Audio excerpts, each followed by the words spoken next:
ازيكم عاملين ايه؟ قلنا نعمل حاجه حلوه في رمضان. نعمل ايه بقى؟ طبعا الكنافه والقطايف والحاجات الشرقيه بتاعتنا الجميله دي. ماشي، دول ده كيلو كنافه، ده كيلو كنافه مقطعه، كان في الفريزر وقطعته. بصوا قطعته ازاي اهو. ودول معلقتين 3 سكر بودره، هحط كمان شويه اهو. بصوا كوكي، كوكي ده يا جماعه تمسي عليكم، تقول لكم كل سنه وانتم طيبين، وتعمل معايا كنافه وتعمل لنا صوت. صح يا كوكي؟ بصوا بقى ماشي. بص، عايزه تقعدي على الكرسي؟ هاتي هاتي هاتي يا مامي التليفون وقعديها الاول. يلا هاتي، ما ترميش الصينيه. معلش يا جماعه، بس هي الانسه كوكو عارفه رميتي الصينيه، هحطك فيها، احطك في الفرن، انا بقول لك اهو. اه بصوا انا هحط شويه السكر دول.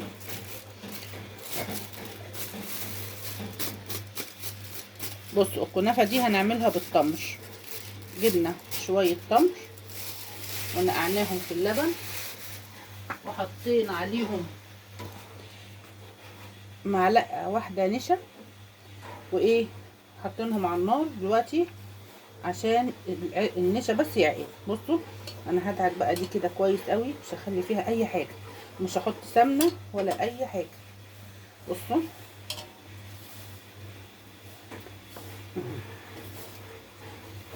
بصوا وانا ايه، عشان اقول لكم كده وانا بعملها.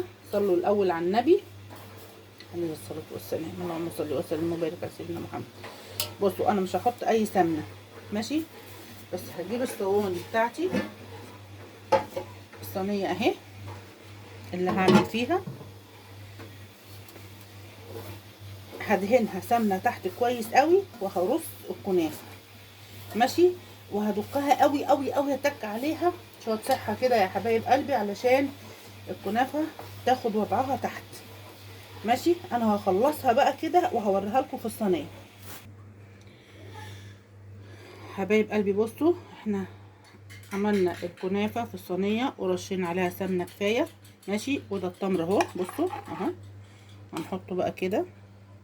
التمر ده انا عاملاه ازاي؟ انا جايبه حوالي ربع كيلو تمر، كوبايتين لبن حليب، حطهم على النار غليوا خالص، ضربتهم بالهاند بلندر، حطيت لهم معلقه نشا وتقلته كده اهو، نعمته خالص.